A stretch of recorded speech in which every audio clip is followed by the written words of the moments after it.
that leads us into what's going on in the Pacific at this point. So we've already kind of covered the fact that the Japanese have taken over astronomical amounts of area across the Pacific, and now their new goal is going to be a port on New Guinea called Port Moresby, and this is directly north of Australia. And their goal in taking this is it's the only supply, like naval supply route that the U.S. has left open is directly towards Australia and then going in through Port Moresby. If the Japanese seize Port Moresby, they can cut Australia off from the U.S., and really the only place the U.S. has to launch operations from after that is Pearl Harbor, which is a long freaking ways away from anything else in the Pacific. You have a very interesting fact about Pearl Harbor to Japan. What is that? Oh yeah, the vast size in comparison to what's been going on over in the European theater. So take London to Berlin, for example, and then take Honolulu, Hawaii to Japan. The size difference is 6 times greater in the Pacific. So London to Berlin is 1/6 the size of what they're dealing with between Honolulu to Japan. That's insane. It is a much greater scale. I mean, that's huge. Yeah, that is huge, and that's just as the bird flies, right? You're not talking about north and south and all the other area that you have to cover on the peripheries of that flight, right? South Pacific, that's just Southwest Pacific, all the other. That's just directly from one to the other. Yeah. It would be a real problem, not just for the Australian people if the Japanese seize that port in New Guinea, because right at that moment, the Japanese already have control of the northern part of New Guinea, right? But they can't cross the mountain range that spans the center part of the island. It's too treacherous. There's Australian jungle fighters that are really putting up a very strong resistance. So they think, well, we're just going to skirt around the side and hit this Port Moresby, take it from there, and the island is ours. Pretty soon to follow, Australia will be ours, and we can most definitely cut off that supply line. So the U.S. has to stop that. And this gets us into code breaking, which is another very fascinating aspect of this that I wish we could go into more detail on. But needless to say, at the start of the war, there's more than one code. There's more than one Japanese code. And if you've ever seen the movie Pearl Harbor, when they crack this Japanese code and they know that there is an imminent attack, right? That something is coming. That's what is called the diplomatic code. Yeah. Either Code Purple or Code Magic. It's been referenced by a few different names. Needless to say, it's what Japanese embassies would be using essentially, right? So it's not an operational military code. It's a political code, a government code. Yeah. But it gives them enough information to know that something is going on. That's how they're able to get this war warning out.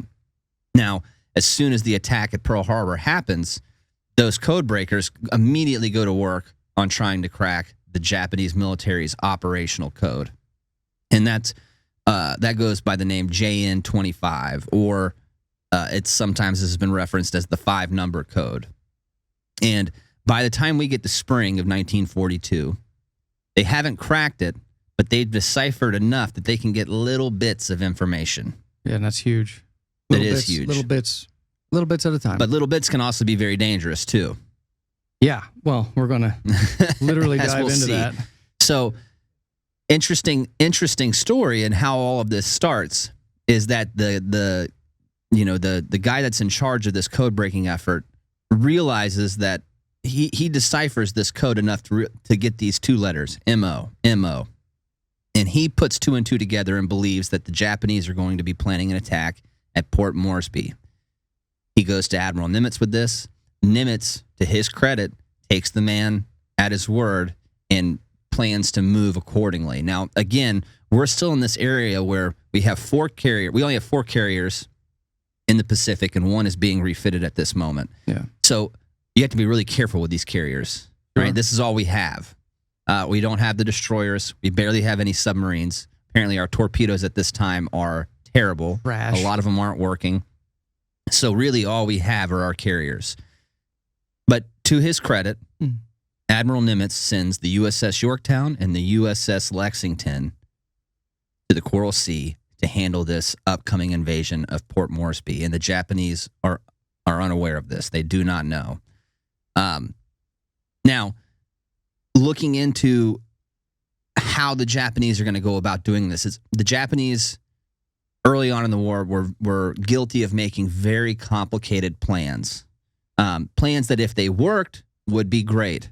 But we've learned throughout history and a lot of the battles we've looked at that when you try to make things too complicated, it never plays out the way you want it to. Keep it simple, right? Keep it simple, stupid. Yeah. Yeah, man. In a nutshell, and I'll try to find a map to put up to help for the people that are viewing this on YouTube at least see what we're talking about. But the Japanese invasion force is going to have a small carrier and then troop transports and a few destroyers and all that. Their goal is to get to Port Moresby.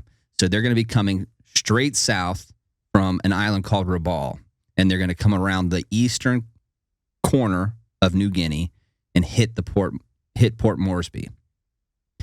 That's not all that's going to be involved in this invasion force, though. There's going to be a carrier force that's going to act. If you've heard any of our Civil War episodes, it's going to basically be acting like a cavalry screen. And a cavalry screen would move out in front of the infantry, hitting bridges and different crossing points to kind of keep the enemy guessing as to the movement of the main body behind that cavalry screen, right? If they can't get recon elements past that cavalry screen to see what the enemy force is doing, then you can end up surprising them. You know, you can get behind them or maneuver to a better defensible position, whatever the case is. And that's kind of this carrier task force's job, the Japanese carrier task force. They will have 2 carriers, and those will be large, very strong battle class carriers. And their job is going to be to take the small island of Tulagi so that they can start setting up an airstrip from there.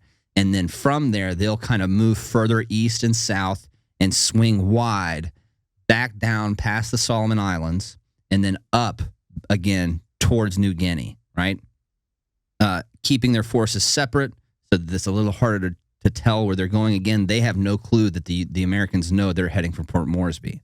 Right. And that's all going to play very heavily into the confusion that will come. Thanks for watching. If you enjoyed this clip from America Fog of War, catch the rest of the episode here.